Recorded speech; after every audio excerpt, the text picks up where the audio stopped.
सुना है आप हर आशिक के घर तशरीफ़ लाते हैं, मेरे भी घर में हो जाए चरागा या रसूल अल्लाह। वो कहते हैं हुजूर ने सबसे पहली जो बात बताई वो क्या? सबसे पहले अपने घर में दाखिल होने से पहले बताएं क्या करना है? सलाम किया करो। कितनी बची अब? 2। मेरे आका फरमाते हैं दूसरा काम ये है कि एक मर्तबे मुझे भी सलाम कर लिया करो। काश आप खुश हो के सुभान अल्लाह तो कह देते हैं। इतनी बड़ी तादाद क्या लगेज बन के बैठी हुई है कि गुलदान में ये आंगनों में गुलदान रखे हुए, आप हिल नहीं सकते, आप बोल नहीं सकते। सुभान अल्लाह कहें, आपको नेकियां मिलेंगी। नेकियों की ज़रूरत नहीं तो ले जाएं, अपनी माँ को भी दे दें, अपने बहनों को, बीवी को, बच्चों को, पड़ोसियों को दे दें, किसी गरीब को दे दें।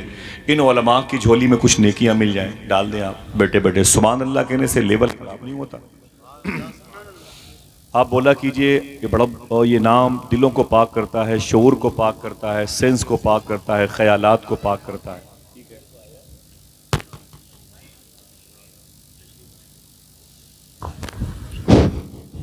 मेरे आका फरमाते हैं पहली बात सलाम की करो, और दूसरा काम हुजूर ने इरशाद फरमाया कि मुझे भी सलाम कर लिया करो। हुजूर को सलाम कैसे करेंगे? अस्सलातु वस्सलामु अलैका या रसूल अल्लाह। कैसे? जोर से पढ़ने में क्या मतलब दिक्कत हो रही है? अस्सलातु वस्सलामु अलैका या रसूल अल्लाह। अब कितनी बची? एक बात। हुजूर फरमाते एक मर्तबे कुल हुवल्लाहु अहद शरीफ भी पढ़ लिया। 3 काम बताया। पहला काम, घर वालों को सलाम किया करो। झाड़ू पोछा लगाने वाली औरत अगर मुस्लिमा हो, कोई गरीब हो तब भी सलाम किया करो। माँ नहीं सुनती, बूढ़ी है तब भी सलाम किया करो। कोई ना हो तब भी सलाम किया करो। आप कहते हो अस्सलामु अलैकुम व रहमतुल्लाह बरकातुहू, माँ कहती है वालेकुम अस्सलाम व रहमतुल्लाह, अल्लाह मेरे बेटे को सलामत रखे। आपके सलाम पर आपकी बीवी कहती है वालेकुम अस्सलाम व रहमतुल्लाह, अल्लाह मेरे शौहर को सलामत रखे। आपकी बेटी कहती है अल्लाह मेरे बाप को सलामत रखे। आपकी बहनें कहती हैं वालेकुम अस्सलाम व रहमतुल्लाह, अल्लाह मेरे भाई को सलामत रखे।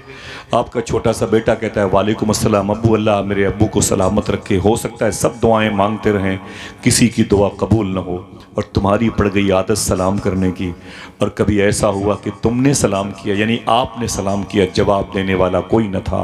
हुजूर फरमाते हैं जिसका सलाम कोई जवाब न दे सके, उसके सलाम का जवाब मैं आमिना का लाल देता हूँ। और अगर हुजूर ने एक मर्तबे कह दिया वालेकुम अस्सलाम, अल्लाह तुझे सलामत रखे, तो दिल से बोलो पूरी कायनात तुम्हें मिटा सकती है, इसलिए कि तुम्हारी सेफ्टी की दुआ आमिना के लाल ने दी है। और जो हुजूर ने दे दी, हुजूर ने कह दिया, वही फाइनल है। अकीदा है माशाअल्लाह। अब आइए सलाम करते हैं, दरूद पढ़ते हैं, उसके बाद थोड़ी सी बातें करते हैं। उलमा इकराम बैठे हुए, अल्लाह सबके वजूद को अपनी बारगाह में कबूल फरमाए और इनकी आँखों के आमाल को, इनकी समातों के, इनके दस्तबाजों को, इनके कल्ब व जिगर को, तमाम तर तन्हाई को भी अल्लाह हम सब की तन्हाई को मुसलमान बना दे। आमीन कह दें। हुजूर गौस आज़म की ये दुआ है, काश आप आमीन कह दें। सरकार गौस पाक फरमाते हैं ये दुआ किया करो, अल्लाह मेरी तन्हाई को मुसलमान कर दे। सुबहान अल्लाह। मैं सलाम करूँ, मेरे सलाम का जवाब दें, अस्सलामु अलैकुम व रहमतुल्लाहि व बरकातुहू। अब आइए दुरूद शरीफ पढ़ते हैं। दुरूद शरीफ के हवाले से एक बात सुने। हुजूर सैयदी अशाह सूफ़ी सुल्तान मियाँ शाह साहब क़िबला से पूछा गया दुरूद पढ़ने का तरीक़ा क्या है? आपने इरशाद फरमाया दुरूद पढ़ने का वही तरीक़ा है जो नमाज पढ़ने का है। अगर बात आपके दिल को छू जाए, मुझे लगे कि हाँ यहाँ पर अहले अदब व अहले इश्क बैठे हुए हैं और सुभान अल्लाह कहने में मुखालत से काम नहीं लेते हैं, तो मेरा दिल बड़ा खुश होगा। वरना कॉल तो बहुत सारी जाती है जलसे जुलूस की, मैं तो बिल्कुल नहीं आ पाता। कम से कम 25-50 जलसों के बाद कभी किसी एक मजलिस में आता हूँ, वो भी कब, जब किसी आस्थाने के करीब वो मजलिस होती है, बुज़ुर्गों की बारगाह में हाज़िरी के लालच में, वरना मुश्किल है मुलाकात। समझे, मेरा मिजाज नज़रिया बहुत ही शाइस्ता खास। सुने, सूफ़ी साहब फरमाते हैं दुरूद पढ़ने का वही तरीक़ा है जो नमाज पढ़ने का है। उलमा बैठे हुए, पूछा गया नमाज पढ़ने का तरीक़ा क्या है, तो कहते हैं आक़ा करीम ने इरशाद फरमाया वैसे ही नमाज पढ़ो, या तुम खुदा को देख रहे हो या खुदा तुम्हें देख रहा है। सूफ़ी साहब फरमाते हैं वैसे ही दुरूद है, इस तरीके से दुरूद पढ़ो या तुम नबी को देख रहे हो या नबी तुम्हें देख रहा है। ये हाज़िरी का तरीक़ा है, ये हाजिर बाश होने वाले लोगों की अलामतें हैं। ये तरीक़ा डिस्टेंस को ख़त्म करता है। यहाँ से मदीना तकरीबन 3000 किलोमीटर के आसपास होगा। अगर आपने दुरूद पढ़ दिया तो ये फ़ासला ख़त्म हो जाएगा। आप आशिक होते होते मदीने पहुँचने लगेंगे तो करम होगा तो मदीने वाला कभी तुम्हारे घरों पे कदम रंजा फरमाए। क़ुदूम मैमनत लुज़ूम की बरकतें तुम्हारे घरों में हुजूर की नज़र आएंगी। प्रोफेसर वासिफ़ अली वासिफ़ से पूछा गया, ये 28-30 साल पहले के बड़े ही कलंदर मिजाज के दानिश्वर बुजुर्ग गुजरे हैं पड़ोसी मुल्क में, इनसे पूछा गया दुरूद पढ़ने की शर्त क्या है?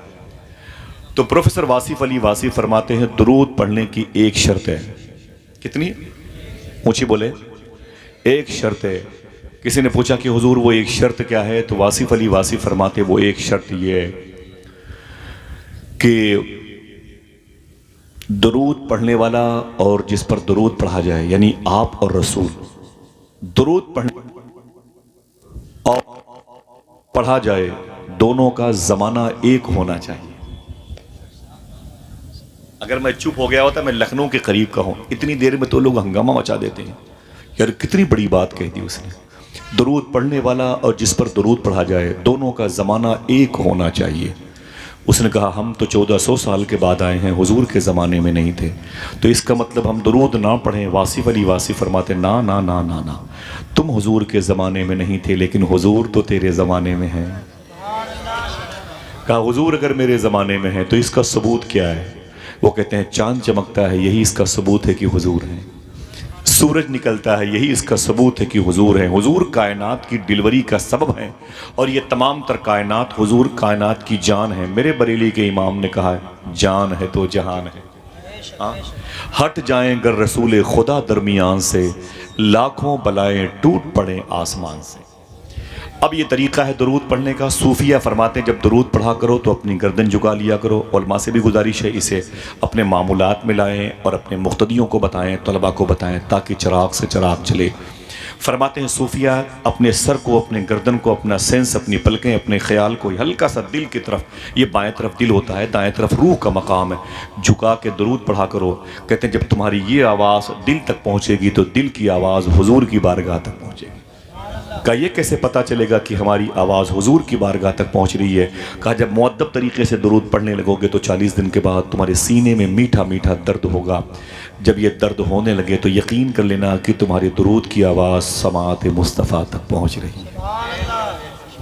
एक राज था जो मैंने जाहिर कर दिया, हालांकि राज दिल का आईना है, उसको छुपा कर रखिए वरना टूट जाएगा हर जगह दिखाने से।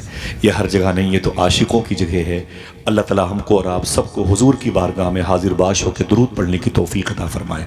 बड़े बुलंद आवाज़ से अल्लाहुम्मा सल्ली अला सय्यदना व शफ़ीअना व नबीना व मौलाना नूर का मुहम्मदिन व इतरतिही व बारिक वसल्लिम बिअदद कुल्लि मालूमिन लक। एक अज़ीमुश्शान क़ारी कुरान ने, मेरे भाई ने कुरान की तिलावत की, तन्हा हुजूर का जिक्र करते रहे। ज़रा प्यार से कह दो सुबहान अल्लाह। लेकिन यकीनी तौर पर इतने लोग, मैं जब आया तो महफिल में थे कि इतने लोग तो अगर किसी एक जलसे में आ जाएं तो उस वक्त ही महफिल शबाब पर पहुंच जाती है। अल्लाह मेरे भाइयों के सबसे पहले आने पर, उलमाए कराम के इस वक्त आने पर कबूल फरमा ले। आमीन कह दो। ये महफिल जो है ना, आवाज़ कम रखें भाईजान, ये महफिल जो है बड़े भाई मोहतरम ग़ुलाम जिलानी साहब क़िबला, नाम बड़ा प्यारा है। जिलान एक शहर का नाम है कि नहीं? जिलान एक शहर का नाम है। यह शहर मुल्क ईरान में है। मैंने ईरान का कई मरतबे सफ़र किया है, अभी भी 10-12 अक्टूबर को जाना है इंशाअल्लाह। ईरान एक मुल्क है जिसकी राजधानी है तेहरान। उसी के करीब में एक पहाड़ी पर मज़ार शरीफ है जहाँ मखदूमा शहरबानो आराम कर रही हैं। जो जाने वाले लोग हैं वही तो सुभान अल्लाह कहते हैं ना भाई, बकिया बहुत से लोग तो रास्ते से वापस चले आते हैं। ये मुल्क ईरान बड़ा प्यारा मुल्क है। अगर सुभान अल्लाह कहने का वादा करूँ, इसी मुल्क ईरान में एक शहर है सिमनान, जहाँ सरकार मखदूम अशरफ जहांगीर सिमनानी पैदा हुए। इसी मुल्क ईरान में एक शहर है इस्फहान, जहाँ मुंबई के मरियन लाइन के वज़ीर मालियत मखदूम बहाउद्दीन शाह इस्फहानी पैदा हुए थे। ज़ोर से बोलने का वादा करो, बता दो ये मुल्क ईरान बड़ा प्यारा मुल्क है। इसी मुल्क ईरान में एक शहर है संजर, जहाँ हिंदुस्तान के बादशाह गरीब नवाज पैदा हुए थे। उनका खाते हैं तो उनके नाम पर क्यों ना बोले? ज़रा हाथों को उठा के बोलें लब्बैक या गरीब नवाज। ऊंची बोलें। मचल के रख लिया करती हैं रहमतें उसको, पुकारता है कोई जब भी या गरीब नवाज। तुम्हारे वास्ते हमको किया खुदा ने गरीब, हमारे वास्ते तुमको किया गरीब नवाज। ये मुल्क ईरान बड़ा प्यारा मुल्क है। इसी में एक शहर है इस्फहान जहाँ मखदूम बहाउद्दीन शाह इस्फहानी पैदा हुए। इसी मुल्क में एक शहर है संजर जहाँ सरकार गरीब नवाज़ पैदा हुए। इसी मुल्क में एक शहर का नाम है सिमनान जहाँ मखदूम शब जहांगीर समनानी पैदा हुए। संजर में ख्वाजा गरीब नवाज़ पैदा हुए। अगर बोलने का वादा करो बता दूँ, आप बोलो न बोलो, आपके सर के ताज उलमा बोलेंगे। इसी मुल्क ईरान में एक शहर है शिराज जहाँ शेख सादी शहराजी आराम कर रहे हैं। इसी मुल्क में एक शहर है मशहद जहाँ 8वें इमाम अली रज़ा आराम कर रहे हैं। इसी मुल्क ईरान में एक शहर है जिसे जाम कहते हैं जहाँ शेख अहमद जाम लेटे हुए हैं। ये वही बुज़ुर्ग हैं जो शेर पर सवारी करके गौस पाक की बारगाह में आए थे। इन्हीं के शेर को गौस पाक के कुत्ते ने चीर फाड़ डाला था। आपके शहर बरेली के इमाम ने कहा था, क्या दबे जिस पे हिमायत कहो पंजा तेरा, शेर को खतरे में लाता नहीं कुत्ता तेरा। यही वो प्यारा मुल्क है जिसमें एक शहर है जीलान। ये जीलान कहाँ पर है? एक शहर है मशहद, 900 किलोमीटर के फासले पर। वहाँ की राजधानी है तेहरान। तेहरान से तकरीबन 600 किलोमीटर का सफ़र करेंगे तो एक छोटा सा एयरपोर्ट पड़ेगा। उसे छोटा कैसे कहें, उसका ताल्लुक़ गौस पाक की पैदाइश की ज़मीन से है जिसे रिश्त कहते हैं। वहाँ से तकरीबन 3 घंटे का फासला तय करेंगे तो आपको पहाड़ियों की ज़मीन मिलने से पहले एक मुबारक वादी मिलेगी। उसी वादी में हुजूर गौस पाक की अम्मी जान मखदूमा फ़ातिमा उम्मुल खैर लेटी हुई हैं। आगे का सफ़र करेंगे तकरीबन 40 किलोमीटर पहाड़ियों के करीब से गुजरेंगे तो सबसे आगे जाएंगे तो चमकता हुआ गोल्डन कलर का गुंबद मिलेगा। इसी गुंबद के साए में गौस पाक के अब्बू जनाब शेख मूसा जंगी दोस्त लेटे हुए हैं। तो शहर का नाम है जीलान। आप चलेंगे इंशाअल्लाह? हाथों को उठा के बताओ भाई। यार थके हुए हैं, कम से कम आप जाने का इरादा कर दें, मेरी थकावट के जरासीम को शिकस्त मिल जाए। चलेंगे इंशाअल्लाह। अल्लाह मेरे भाइयों को गौस पाक का दरबार दिखा दे। तो नाम रखा है, मुझे नहीं मालूम कि क्या हाजी फरियाद साहब है शायद, उनके चलिस्मे के मौके पर भाई ग़ुलाम जिलानी साहब। ये जिलान वही जिलान है जहाँ गौस पाक पैदा हुए। सुभान अल्लाह। जहाँ गौस करीब में 60 किलोमीटर पे गौस पाक के नाना शेख अब्दुल्ला सोमई की मज़ार शरीफ है। चलेंगे उलमाए किराम। अल्लाह इन बुजुर्ग उलमाए किराम को सबको हाज़िरी की तौफ़ीक़ अता फ़रमाए इंशाअल्लाह। मैंने सफ़र किया है, जितने नाम मैंने लिए शायद एक आध जगह नहीं गया, वरना करीब करीब हर जगह हाज़िरी हुई, बार बार हाज़िरी हुई। अल्लाह का शुक्र है, जलसे जुलूस में मेहनत करता हूँ, 4 पैसे मिलते हैं, बगदाद चला जाता हूँ। ठीक है, मेरी ज़िंदगी, मेरा मिशन, मेरी रूह, मेरी जान, मेरा ईमान सैयदना शेख अब्दुल कादिर जिलानी है। अल्हम्दुलिल्लाह रब। मुस्तफ़ा के तने बेसाया का साया देखा, जिसने देखा मेरी जान जलवे ज़ेबा तेरा। भाई ग़ुलाम जिलानी का नाम भी इसी मुनासबत से अल्लाह उनके दिल में जिलान के शहनशाह की खूब मोहब्बत कूट कूट करके भर दे। लोगों के पास पैसे आते हैं तो कहाँ कहाँ तफरी करते हैं लोग। एफल टावर जाते हैं देखने के लिए, चाइना की दीवार को देखने की तमन्ना में दीवार के नीचे दब के मर जाते हैं। कुस्तुनतुनिया की दीवार कैसी है जिसको कोई फतेह नहीं कर पाया, उधर क्रॉस नहीं कर पाया, ज़रा देखें। उसको देखने की तमन्ना में लोग सिगरेट पीते पीते मर जाते हैं। लोगों के पास पैसे आते हैं तो कश्मीर के डल झील के किनारे पर जाते हैं और मिर्ज़ा गालिब की गज़लें पढ़ते पढ़ते मर जाते हैं। कुछ लोग तो ताजमहल बनवाने के चक्कर में मौत से पहले मरना चाहते हैं। लेकिन अल्लाह ने कुछ लोगों को दौलत दी है, जब पैसे उनके पास आते हैं तो उन पैसों को हुजूर की मिलाद में खर्च करते हैं, हुजूर के ज़िक्र में वो खर्च करते हैं। अल्लाह के रसूल सल्लल्लाहु अलैहि वसल्लम की पाकीज़ा बारगाह में खिराज तहसीन पेश करते हैं। अल्लाह उसके रसूल की बारगाह से उनको ढेर सारी बरकतें, रूहानियतें, इनामात मुयस्सर होते हैं। मैं मुबारकबाद पेश करूँगा बड़े भाई मोहतरम ग़ुलाम जिलानी साहब क़िबला को। उन्होंने अपने दादा हुजूर के विसाल के चहलुम के मौके पर ये महफ़िल सजाई है। आपसे भी बन सके तो छोटी सी महफ़िल अपने दरवाज़े पर अपने बुज़ुर्गों के, अपने बाप दादा के इंतकाल के बाद सजाया करो। कोई आए ना आए, मदीने वाले आका ज़रूर आएंगे इंशाअल्लाह। दिल से कह दें इंशाअल्लाह। नात पढ़ लिया आपने, सुन लिया मेरे भाई ज़िकारी साहब से, सलाम का जवाब दे दिया। अब ये सबसे बड़ा मसला है कि अगर मौत आए उसके लिए क्या सूदमंद है। तो सबसे बड़ी बात है कि वही दूल्हा है जिसका ईमान पर खात्मा हो गया। प्यार से कह दो सुभान अल्लाह। जो कलमा पढ़ते हुए दुनिया से चला गया उसकी मौत नहीं होती है। वो मरने के बाद जहां दफन होता है आसपास के मुर्दे खड़े होकर उसका खड़े होकर के इस्तकबाल करते हैं। यार मेरे पड़ोस में वो आ गया जो मेरी मगफिरत का सामान बनेगा, जो मेरी रूह की तस्कीन का सामान बनेगा, जो मेरे कल्ब को ठंडक देगा, वो मेरी कब्र के बगल में आ गया। समझ रहे हैं आप? जिसका कलमे पर खात्मा होता है लोग उसका इंतज़ार करते हैं, मेरे मौला उसको मेरे करीब दफन की तौफीक मिल जाए, वो मेरे करीब दफन की तौफीक मिल जाए, वो मेरे करीब दफन की तौफीक पा जाए।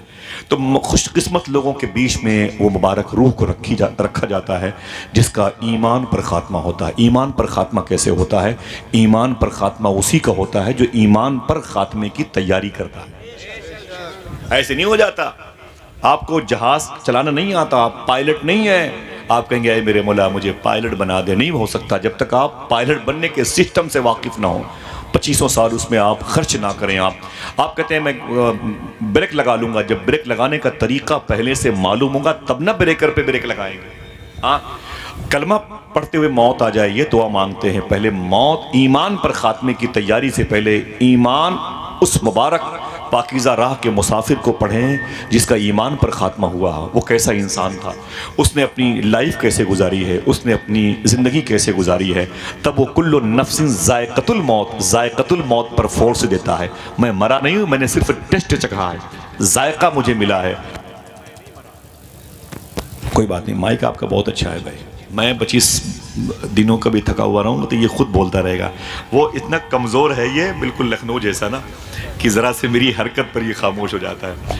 बहरहाल मैं अभी तो मैं राज़ी हूँ। ठीक है भाई, बहुत अच्छा। अल्लाह मेरे भाई के इस कारोबार में बरकतें अता फरमा दे, अल्लाह बरकतें अता फरमा दे। बैठे माशाअल्लाह, ये ईमान पर ख़ात्मा बड़ी मुश्किल। आज हम क्या है, नमाज़ें छोड़ देते हैं, कहते हैं मेरा ईमान पर ख़ात्मा हो जाए। हम झूठ बोलते हैं, कहते हैं मेरा ईमान पर ख़ात्मा हो जाए। लोग नशा कर रहे हैं, मुसलमानों के बच्चे बच्चियाँ मुसलमानों की आवारा हो रही हैं। लोग कहते हैं आप दुआ करें हमारा ईमान पर ख़ात्मा हो जाए। लोग कहते हैं हज़रत आप दुआ कर दें। वो दुआ के लिए नमाज के बाद मस्जिद में आता है। अगर दुआ ही करवानी थी तो पीछे इमाम के नमाज भी पढ़ लिया होता। समझ रहे मेरी बात? ज़रा उन बुरे कामों से हम तौबा भी तो कर लिए होते। आज हम शराब की मंडी में नज़र आते हैं, बियर बार को आबाद करते हैं, नाच गानों को आबाद करते हैं, फिर कहते हैं हुजूर आप दुआ कर दीजिए। मैं आपको एक बात बताता हूँ, ये जो कलमा शरीफा पढ़ते हैं ना, ला इलाहा इल्लल्लाह, पढ़ के बताएं कैसे। ला इलाहा इल्लल्लाह, ला इलाहा इल्लल्लाह, ऊंची आवाज़ में, इल्लल्लाह मुहम्मदुर रसूलुल्लाह सल्लल्लाहु अलैहि वसल्लम। इसे पढ़ा कीजिए इंशाल्लाह, पढ़ेंगे इंशाल्लाह। ला इलाहा इल्लल्लाहु इल्लल्लाहु इल्लल्लाह पढ़ा कीजिए इंशाल्लाह। बाइक पर बैठे, वज़ू बना के बैठे, घर से निकले तो इसे पढ़ते हुए जाएं। आप जब गली कूचे से गुजरेंगे तो घर के दरो दीवार आखिरत में गवाही देंगे, ऐ मेरे मौला मेरे साए से एक मुसलमान गुजरा था, वो ये है। दरख्तों की पत्तियां आपके मोमिन होने की गवाही देंगी, मेरे मौला ये वो है जो मेरे साए से गुजरा था। समझ रहे? आपको थोड़ी सी मेहनत करनी पड़ेगी, बगैर मेहनत के तो आपको संडीला का लड्डू भी नहीं मिलेगा, हालांकि आपके सूबे में है। समझ रहे हैं आप? आपके मुल्क में है वहाँ का नागपुर का जो फ्लेवर है ना ये संतरे का, आपको बगैर मेहनत के, बगैर सफ़र के, पैसे के वो भी नहीं मैसर आएगा। आपको मेहनत करनी पड़ेगी। ऐसा नहीं कि हम शराब पीते रहे ईमान पर ख़ात्मा हो जाए, ये तो उसकी तौफीक पर है। हम नशा करते रहे हमारा ईमान पर ख़ात्मा हो जाए। हम नमाज जुमा की 2 रकात के अलावा हमारा तशख़्ख़ुस नमाज़ों में जो बाकी था वो ख़त्म हो गया है और हम बस दुआ करते हैं अल्लाह मेरा ईमान पर ख़ात्मा हो जाए। ना ना ना मेरे भाई, तुझे मेहनत करनी पड़ेगी। मैं एक बात बताता हूँ, बगदाद की ज़मीन बड़ी प्यारी ज़मीन है, तवज्जो है आपकी ना, उधर मत देखें, वो सब आप ही के कबीले के लोग हैं। वो कुर्सियों की कमी का एहसास है उनको। आप खुशकिस्मत हैं पहले आ गए, और अगर थोड़ी देर के बाद वो और आते तो उनको तो तसव्वुर में भी बैठने की जगह न मिलती। कुर्सियाँ करीब करीब ख़त्म हैं, बस आप जो भी बाकी हैं बैठ जाएं। आप इधर देखें, बगदाद का नाम सुना है कितने लोगों ने? माशाल्लाह। कितने लोग जाना चाहते हैं? चले माशाल्लाह, फरमा रहे कारी साहब सभी जाना चाहिए। चलेंगे इंशाल्लाह। हुजूर गौसे आज़म आराम कर रहे हैं। हाँ, बगदाद की ज़मीन बड़ी प्यारी है। इसी ज़मीन में शेख कबीर अहमद रिफ़ाई के वालिद शेख सुल्तान अली लेटे हुए हैं। ये बुज़ुर्ग हैं शेख कबीर अहमद रिफ़ाई, जिनको हुजूर ने अपनी कब्र शरीफ से अपना हाथ बाहर निकाला था चूमने के लिए। आपको ये इनाम मिलता है तो कुर्सी पे खड़े होकर सुभान अल्लाह कहते हैं। हाँ, शेख कबीर अहमद रिफ़ाई के वालिद इसी बगदाद शहर में लेटे हुए हैं। सुभान अल्लाह कहने का वादा करो बता दूं, इसी बगदाद में वो लेटे हैं जिनका नाम इनके दिलों पे नक्श है, जिन्होंने 100 मरतबे ख्वाब में अल्लाह को देखा है, जिन्हें इमामुल अइम्मा इमाम आज़म अबू हनीफ़ा कहा जाता है। इसी बगदाद में बुजुर्ग लेटे हैं जिनको ख्वाजा अबुल हसन नूरी नूर नूर नूर कहा जाता है। जब अल्लाह कहते थे उनके चेहरे से नूर निकलता था, उनका नाम पड़ गया ख्वाजा अबुल हसन नूरी। इसी बगदाद में वो लेटे हुए हैं जिनको बिशर हाफ़ी कहा जाता है। इसी बगदाद में वो लेटे हुए हैं जिनको अबू बकर शिबली कहा जाता है। इसी बगदाद में वो लेटे हैं शेख महरूस, जिनको अपने वक्त का इमाम आज़म कहा जाता है।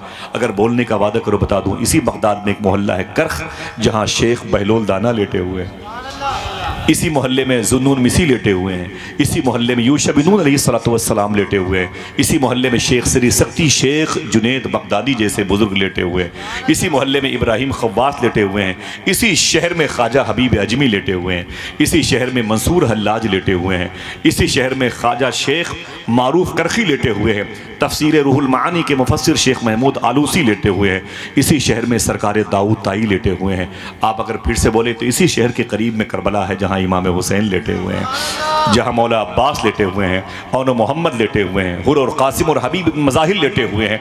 करीब में कूफा है जहाँ विलायत की दुनिया के बादशाह, मशरिक़ व मगरिब के बादशाह मौला अली लेटे हुए हैं। इसी बगदाद में इतने बड़े बड़े मशाइख़ उज़ाम हैं कि इमाम गज़ाली इसी बगदाद में है, शेख अबू खुमरा हिंदी इसी बगदाद में है। ज़रा प्यार से कह दो सुभान अल्लाह। गौस पाक के यहाँ चोरी करने आए थे, ख्वाजा कुतुब अल्फी अब्दाल बना दिए गए, इसी बगदाद में लेटे हुए हैं। शेख खामरी इसी बगदाद में लेटे हुए हैं। खुश हो जाओ मेरे भाई कि शेख अब्दुल कादिर जिलानी इसी बगदाद में लेटे हुए हैं। हुज़ूर गौस आज़म फरमाते जिसकी दुआ कबूल ना हो, बगदाद की मिट्टी उठा के दुआ करे, अल्लाह उसकी दुआएं कबूल कर लेगा। कितने लोग चलेंगे बगदाद? बोले हाथों को उठा के। इंशाल्लाह चलेंगे। तैयारी करे, सच बोलते रहे, हलाल खाते रहे। इंशाल्लाह बोले, हाथों को उठा के बोले। और कोई काम, इसी सारे काम, इस काम के बाद सच बोलते रहे और हलाल खाते रहे। इंशाल्लाह बोले। फिर कोई शहर नूह न बनेगा, कोई मेवात न बनेगा, कोई भागलपुर न बनेगा, कोई अहमदाबाद न बनेगा। आप दो काम करो, सच बोलते रहो और हलाल खाते रहो। इंशाल्लाह बोले। हाँ चलेंगे बगदाद। इसी बगदाद में वो दरवेश लेटा हुआ है जिसको बिशर हाफी कहा जाता है, बिशर हाफी कहा जाता है। इनकी एक बात मुझे बताना है, उसके बाद हुजूर गौस पाक के शहजादे आने वाले हैं, सुनेंगे इंशाअल्लाह। एक कहानी मुझे बड़ी याद आई इस वक्त कलमा शरीफ के हवाले से। देखें इल्लल्लाह की बरकत देखें आप, बस बैठे रहिएगा इंशाअल्लाह, मेरा दिल बड़ा लगेगा। इसी बगदाद में एक दरिया है जिसे दरिया दजला कहते हैं। ये दरिया दजला, ये नहर दजला है जो बगदाद शहर के बीचों बीच से गुजरती है। ये नहर गुजरती है। एक तरफ को काज़मैन कहते हैं जहाँ इमाम मूसा काजिम लेटे हुए हैं, जहाँ इमाम मोहम्मद जवाद तकी लेटे हुए हैं। आप नहीं जानते, उन्हीं के करीब में इमाम आज़म के शागिर्द इमाम यूसुफ लेटे हुए हैं। हाँ, एक तरफ के इलाके को आज़मिया कहते हैं जहाँ इमाम आज़म अबू हनीफ़ा लेटे हुए हैं। उन्हीं के मज़ार के करीब में एक बुज़ुर्ग हैं जिनका नाम है शेख बिशर हाफ़ी। बिशर हाफ़ी, नाम याद रहेगा, नाम याद रहेगा। अपनी बीवी अपने बच्चों को बताएंगे इंशाअल्लाह। हमें अपने इन बुज़ुर्गों को ये सबक सिखाना है ताकि फ़ाइनल कर दें कि अय मेरे नौकर, मेरे चाकर, मेरे मुतअल्लिम, तुझे ये सबक याद है, हम तेरे लिए दुआ करते हैं। सरकार बिशर हाफ़ी रहमतुल्लाह तआला अलैह, मालूम है पूरे बगदाद में सबसे ज़्यादा शराब की भट्टियाँ अगर किसी के पास थी तो बिशर हाफ़ी के पास थी। पूरे बगदाद में, कुर्दिस्तान में, कुरकुक में, सुलेमानिया में सबसे ज़्यादा अगर शराब बेचने में कोई मशहूर था तो जनाब बिशर हाफ़ी मशहूर थे। न जाने कितने घरों को उजाड़ा था बिशर हाफ़ी ने, न जाने कितनी औरतें बेवा हुई थीं इनके शराब के इस्तेमाल के बाद, मर गए उनके शौहर। न जाने कितने बच्चे यतीम हुए थे बिशर हाफ़ी की शराब पी करके, न जाने कितने आशियाने उजड़ गए थे, न जाने कितने मुसल्लों पर रखने वाले इमाम की तौहीन की गई थी शराब के नशे में। इन्हीं के शराब खाने की शराब इस्तेमाल करके पूरे बगदाद से निकलने वाला ये बुरा अमल पूरी दुनिया में फैला हुआ था। लोग कहते थे इस वक्त ज़मीन पर सबसे बड़ा अगर शराब बेचने वाला कोई शख्स है तो बिशर हाफ़ी है। शराब के नशे में थे। आवाज़ पहुंची, बोले सुनिएगा बस। शराब के नशे में थे। एक शराब खाने से, बियर बार से, मैकदे से, भट्टी से शराब की बोतलें चढ़ा करके नशे में अपने घर की तरफ आ रहे थे। एक नाली में अल्लाह का नाम लिखा हुआ था, ज़मीन पर पड़ा हुआ था। नाली में अल्लाह का नाम पड़ा हुआ था। अल्लाह अकबर। बिशर हाफ़ी कहते हैं मैं नशे में था, लेकिन इतना भी नशा नहीं था कि मैं अल्लाह का नाम न पहचान पाऊँ। कहते मैं नशे में था लेकिन इतना भी नशा नहीं था कि मैं अल्लाह का नाम न पहचान पाऊँ। बिशर हाफ़ी कहते मैं बैठ गया। बैठने के बाद मैंने नाली में हाथ डाला, अल्लाह के नाम के उस कागज़ को निकाला। कहते हैं अल्लाह का नाम चमक रहा था। मैं नशे में था। मैं उस कागज़ को लेकर अपने घर वापस आया। जब घर आया तो मैंने उसे मुश्क और ज़ाफ़रान इत्र में उसे बसाया और फिर उस नाम खुदा को मैंने ऊंची जगह ताक पे रखा। रखने के बाद नीचे खड़े होकर मैंने कहा ओ नाम खुदा, तू बुलंद तेरी जगह बुलंद, तू बुलंद तेरी जगह बुलंद। बिशर हाफ़ी कहते हैं बस मैं आंगन में एक चारपाई पर बैठ गया। अभी बैठे ही था, मेरा नशा आहिस्ता आहिस्ता ख़त्म हो रहा था। अचानक दरवाजे पर दस्तक हुई। मैंने कहा कौन? आवाज़ आई, बिशर मौजूद? मैंने कहा है, बोल। दरवाज़ा मैंने खोला। उसने कहा है बिशर तुझे मुबारक हो। मैंने कहा क्या बात है? उसने कहा तुझे मेरे पीर ने कहा है अल्लाह ने सलाम भेजा है। बारी बारी बोले सुभान अल्लाह। नेकियां मिलती हैं कि नहीं मिलती हैं? फिर बोले अल्लाह इसका सवाब गुलाम जिलानी भाई के दादा को भी, जिस कब्रिस्तान में मदफून है उनको भी, और मेरे इन भाइयों में, इनके घर की तमाम तर ख़वातीन मर्दों में अगर कोई इंतकाल कर गया हो, उलमाए किराम आमीन कह रहे हैं। अल्लाह सब की रूह को इसका सवाब नज़र फरमा दे, बांटे। वो बड़े खुश होते हैं जब तुम किसी मजलिस में आते हो, तुम्हारे माँ बाप गुजरे हुए बड़े खुश होते हैं, आज मेरा बेटा थोड़ी सी नेकियां लेके आएगा इंशाअल्लाह। बिशर हाफी कहते हैं दरवाजे पर दस्तक हुई। मैंने कहा कौन? कहा बिशर। मैंने कहा हाँ। बोले क्या बात है? उसने कहा कि आने वाले ने कहा मेरे पीर ने कहा है कि मुझसे अल्लाह ने अभी अभी कहा है कि ऐ मेरे बंदे, मेरे एक बंदे हैं उनका नाम है बिशर, उनको मेरा सलाम बोलना। तो मैंने कहा मेरे मौला बिशर को? रब ने कहा हाँ। तो बिशर हाफी कहते हैं मेरा नाम नहीं, कोई और होगा बिशर। तो उस आने वाले ने कहा ना, मैंने भी पूछा था अपने पीर से, बिशर तो शराब का आदी है, उसे कैसे अल्लाह सलाम भेजेगा? कैसे अल्लाह सलाम भेजेगा? कौन सा अमल कर लिया? तो अल्लाह ने फरमाया था मेरे पीर से, सुन मेरे दोस्त, मेरे मुकर्रब बंदे, मेरे वली, सुन, आज उसने नाली से मेरे नाम को बाहर निकाला है, मैंने उसे गुनहगारों की फेरिस्त से निकाल कर दोस्तों की फेरिस्त में लाके खड़ा कर। अल्लाह अकबर। अल्लाह। दिल की दुनिया बदल गई, तड़प गए, ज़मीन पर लौटने लगे, होश लौट आया, तौबा की तौफीक मिल गई। बिशर हाफी कहते हैं मैंने ताज़ा गुस्ल किया, साफ़ कपड़े पहने, इस नीयत के साथ घर से बाहर निकाला, ऐ मेरे मौला कोई अजीम शख्सियत मुझे मिल जाए जिसके दामन को पकड़ के मैं सच्ची तौबा की भीख पा जाऊँ। मौत वो है कि करे जिसका ज़माना अफसोस, यूं तो आए हैं सभी दुनिया में मरने के लिए। बिशर हाफी वो नाम था जो सबसे बड़े शराबी, पक्के शराबी, शहर के बदनाम लोगों में टॉप क्लास के थे। मालूम है जब ये शराब पीते थे, अपने घर से निकलते थे ना, तो जो मोहल्ले के बच्चे इनको देखते थे, मोहल्ले वाले, तो अपने अपने बच्चों से, दोस्तों से बोले भाई भाग जा भाग जा भाग जा, अपने घर में भाग जा, दुनिया का सबसे बड़ा गुनहगार बिशर हाफी आ रहा है, अगर इसकी नज़र भी किसी पर पड़ गई तो वो बच्चा भी गुनहगार हो जाएगा। बच्चे इनसे डरते थे बिशर हाफी से, लोग अपने अपने घरों में भाग जाते थे।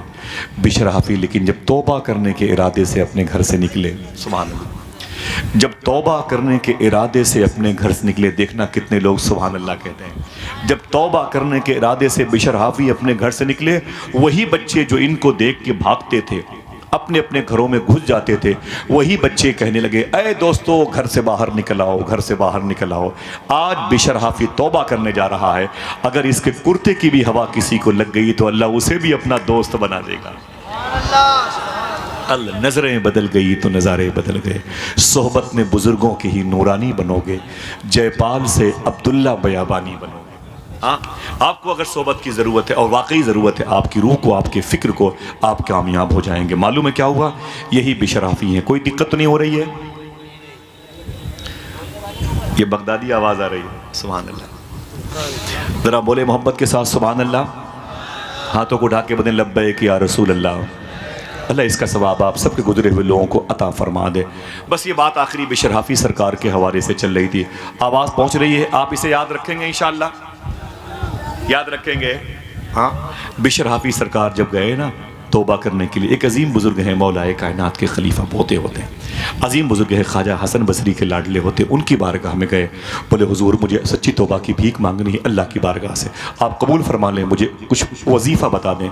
आपके पीर ने कहा कि जाओ वापस चले जाओ, जाओ जंगलों में चले जाओ, दरिया रेगिस्तान में चले जाओ, इल्लल्लाहु इल्लल्लाह इल्लल्लाह कहा जाके ये पढ़ो। कैसे पढ़ के बताएं, शर्माए नहीं। इल्लल्लाहु इल्लल्लाह इल्लल्लाह, ऊंची आवाज में, मेरे रब का नाम है, ज़रा प्यार से कहते हो सुभान अल्लाह। सरकार शेख जुनैद बगदादी से ने अपने हज्जाम से कहा, नाई से, खादिम से कहा इधर इधर। वो करीब आया, जी हुजूर बताएं क्या बात है। आपने फरमाया कि मेरे होंठ, ये होंठ के ना, ये होंठ के ऊपर जो मोछों के बाल हैं बड़े बड़े हो गए, इसे तराश दे। उसने कहा कोई बात नहीं। वो कैंची और कंघी लेके आ गया, कैंची लिए हुए है और कंघी लिए हुए, पोजीशन बना के वो खड़ा हो गया। शेख जुनैद बगदादी बैठे हुए, आप पढ़ रहे इल्लल्लाहु इल्लल्लाह। अगर मैं ना कहूं तो क्या आप नहीं कहेंगे? बोले, सबकी आवाज आनी चाहिए, इल्लल्लाहु इल्लल्लाह इल्ल, पूरा पिंडाल गूंज जाए, पेट्रोल पंप की तरफ दीवार गूंज जाए, बोले इल्लल्लाहु इल्लल्लाह इल्लल्लाहु इल्लल्लाह। वो कैंची और कंघी पोजीशन बनाए खड़ा हुआ था और शेख जुनैद बगदादी इल्लल्लाहु के नारे लगा रहे थे। बहुत देर तक वो झुका रहा। उसने बाद में कहा, बाबा आप चुप तो हो जाएं वरना आपके होंठ कट जाएंगे। शेख जुनैद बगदादी फरमाते, मेरे होंठ कट जाएं ये गवारा है, लेकिन खुदा के जिक्र का राब्ता न कटने पाए। अल्लाह अकबर, अल्लाह अकबर। ख्वाजा हसन बसरी के लाडले ने बिशर हाफी को कौन सा वजीफ़ा दिया था? यही जिसे आपने पढ़ा। क्या पढ़ा, याद है? ना पढ़ के बताएं। तफरी का सामान नहीं है तो आप जरा मोहब्बत से बोलें इल्लल्लाहु इल्लल्लाह। सरकार बिशर हाफी वापस आए, भट्टियाँ तोड़ दी, शराब खाने गिरा दिए, यानी जीसीबी चल गई। समझ रहे हैं? मिसाल के तौर पर सब बिस्मार कर दिया, गरीब हो गए। आए ना तो एक चटाई ली और अपने घर के कोने में बैठ गए, इल्लल्लाहु इल्लल्लाह इल्लल्लाहु इल्लल्लाह। सरकार बिशर हाफी कहते हैं 2-3 दिन हो गए, मेरी बीवी मेरे पास आई। उसने कहा, मेरे शौहर तौबा की तौफीक मिल गई, अल्लाह का नाम लेते हो, बहुत अच्छी बात है, लेकिन बच्चे कई दिन से भूखे हैं। ये बड़े बच्चे हैं, बड़े पैसों में खेलने वाले बच्चे हैं।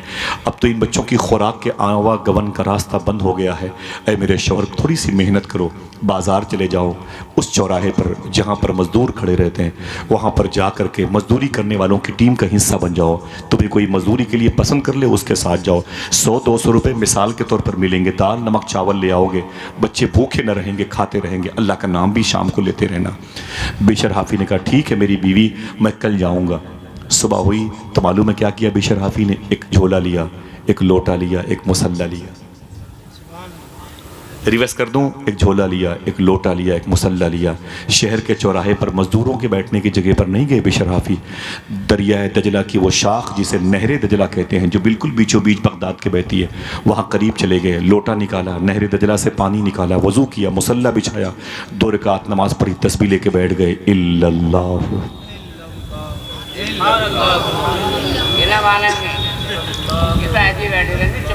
कौन? ना कोई बात ना कोई बात नहीं, आप बैठ दुआ फरमाएं सबके लिए, बड़े मोहब्बत से इल्लल्लाहु इल्लल्लाह। हमारे बुजुर्गों की मौजूदगी है तो आप पढ़ें ताकि इनके कांधों पर बैठने वाले फरिश्ते गवाही दे दें इंशाअल्लाह। ज़रा मोहब्बत से पढ़े इल्लल्लाहु इल्लल्लाह। वो आपको ये सब पढ़ते हुए देखना चाहते हैं माशाल्लाह। मालूम है क्या हुआ? सुबह से शाम हो गई, आने वाले हैं, बस कुर्सी लगवा देना। आ रहे हैं आप, बैठे बैठे आ रहे हैं, बैठे बड़े सुकूत अख्तियार करें, पूरी कायनात आएगी, आप क्यों परेशान जी? ओ सब आ गए माशाल्लाह। कौन आना है? गौस पाक के बेटे आ जाएं, पूरी कायनात आ जाएगी। सुभान अल्लाह कहते मोहब्बत के साथ। बिशर हाफी सुबह से शाम तक यही पढ़ते रहे। जब शाम हुई तो घर वापस आ गए। तवज्जो है? हाँ, जब शाम हुई तो घर वापस आ गए। बीवी ने कहा क्या हुआ, काम किया? तो कहते हैं दिन भर किया। बोले काम किया? बोले दिन भर काम किया। बोले फिर मजदूरी? बिशर हाफी के जवाब सुनो, शायद कोई अहले दिल बैठा हो। कहते हैं मालिक जिसके यहाँ काम कर रहा हूँ ना, वो बहुत अच्छा है, वो तो बगैर मांगे देने वाला है। वही तो है जो निज़ाम हस्ती चला रहा है, मेरा खुदा है, वो तो बगैर मांगे देने वाला है। बीवी ने ना ना ना ना ना, उसके पास कल जाना और कल काम करके मजदूरी लेके आना, कल काम करके मजदूरी लेके आना। ठीक है, बच्चे भूखे हैं। बोले कल आएगी, सुबह आएगी तो देखेंगे इंशाल्लाह। सुबह हुई तो बिशर हाफी उठे, वही लोटा, वही झोला, वही मुसल्ला लेके पहुंच गए। जब पहुंच गए ना तो लोटे से पानी निकाला नहर दजला का, वजू किया, मुसल्ले पर बैठे, तस्बीह लेके बैठ गए, 2 रकात नमाज पढ़ी, तस्बीह लेके बैठ गए, इल्लल्लाहु इल्लल्लाह इल्लल्लाहु इल्लल्लाह, वजीफा करने लगे। जब शाम हुई तो बिशर हाफी वापस आ गए। देखो, जब शाम हुई तो बिशर हाफी वापस आ गए। जब वापस आ गए ना तो बीवी ने कहा क्या हुआ, काम किए? बोले दिन भर किया। बोले फिर मजदूरी? बोले मालिक इतना अच्छा है कि उसे 2 ही दिन में उससे मजदूरी मांगते हुए शर्म लगती है। 2 ही दिन में उससे मजदूरी मांगते हुए शर्म लगती है। बीवी ने कहा ना ना काम नहीं चलेगा, कल जाना तो मजदूरी करना उसके घर में, और शाम तक पैसे लेके आना, दाल नमक चावल की जरूरत है, बच्चे बड़े भूखे हैं, और अगर कल शाम तक भी वो पैसे ना दे मजदूरी के तो परसों से उसके यहाँ मत जाना, कोई और जगह का इंतखाब करना। बिशर हाफी ने अपनी बीवी के कान में कहा काम तो वही करूंगा, मजदूरी मिले कि ना मिले। जरा फिर कोई बोले काम क्या था? शर्म लगती है अल्लाह का नाम लेते हुए। हाँ, ये जबान ना दी होती तो अल्लाह आए बाएं बकते, जबान दी अल्लाह ने, जरा सा हक अदा करो, बोलो क्या? इल्लल्लाह। तीसरे दिन गए, फिर वही लोटा, फिर वही झोला, फिर वही मुसल्ला उठाया, नहर दजला के पास गए, वजू किया, 2 रकात नमाज पढ़ी, तस्बीह लेके बैठ गए। इल्लल्लाहु, कहानी खत्म, चैप्टर क्लोज। कहते हैं जब शाम हुई तो दिल ने कहा कि वापस जाना चाहिए, फिर याद आई बात बीवी गुस्से में है, उसने पैसे मंगाए, पैसे वैसे तो आए नहीं, कहाँ से आते, समझे?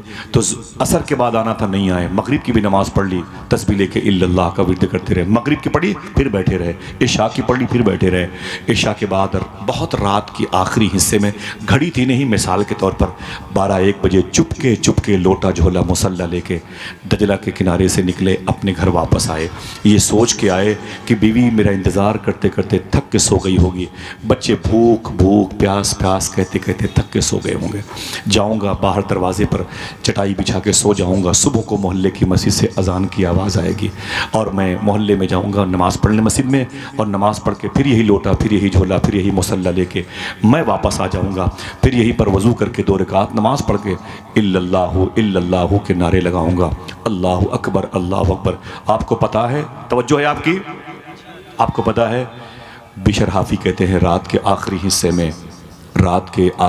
में मैं चुपके आ रहा था, तो मैं जब घर के करीब पहुंचा तो मैंने क्या देखा, मेरे घर में चिराग जल रहा था। गरीबी से चिराग नहीं जलता था, बहुत बड़े बड़े लोगों के घरों में चिराग जलता था।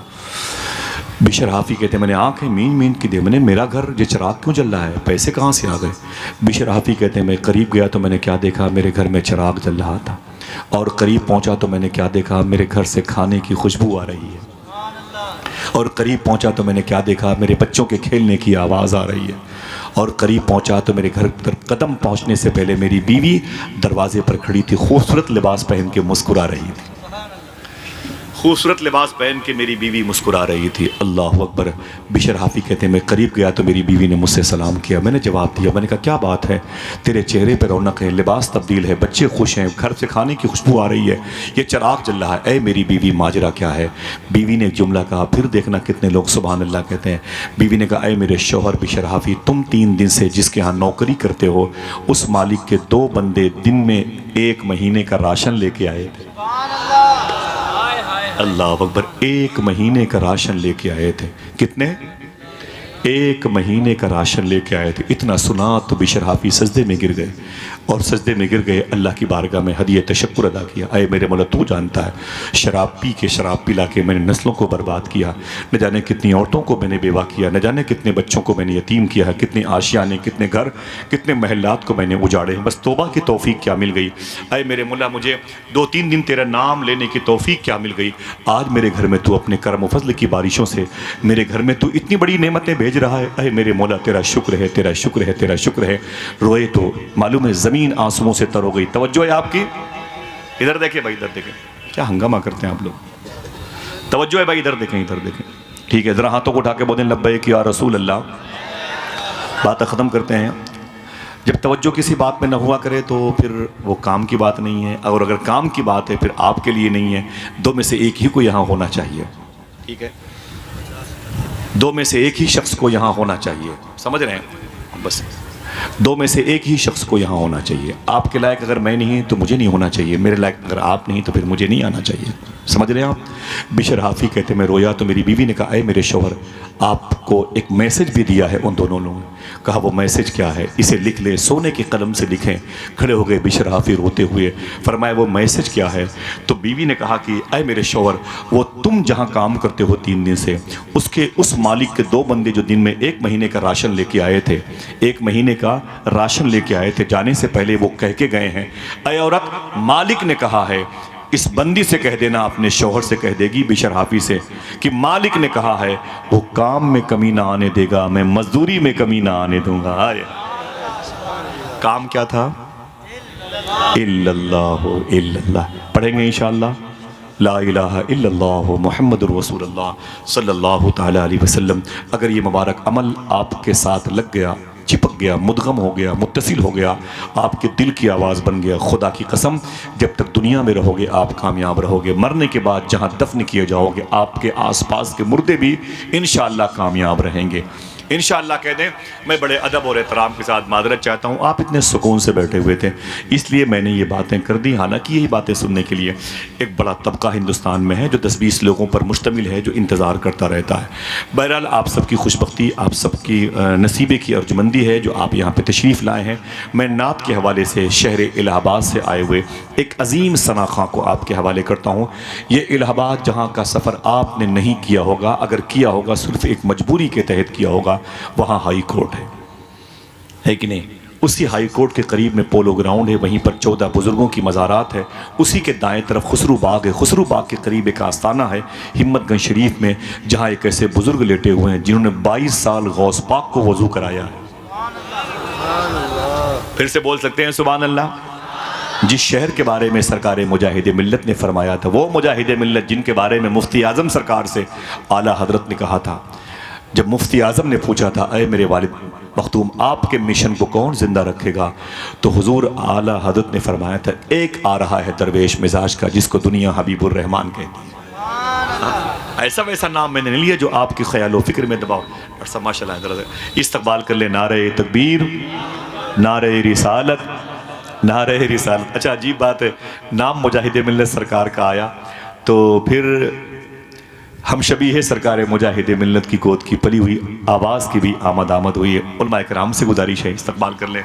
बारहा हुजूर सैयदना शेख, हुजूर इजाज़त दे दें, दस्तबोसी और कदम बोसी कबूल फरमाएँ। माशाअल्लाह शेख तरीक़त हुजूर मखदूम गिरामी हम शबीह सरकार मुजाहिद मिल्लत की गोद की पली हुई मुबारक और मसऊद और मुतहर आवाज़ मखदूम गिरामी एक आफाकी और हमारी हर शख्सियत अल्लामा डॉक्टर ग़ुलाम जिलानी साहब क़िबला की दुआएँ माशाल्लाह आमद हुई है।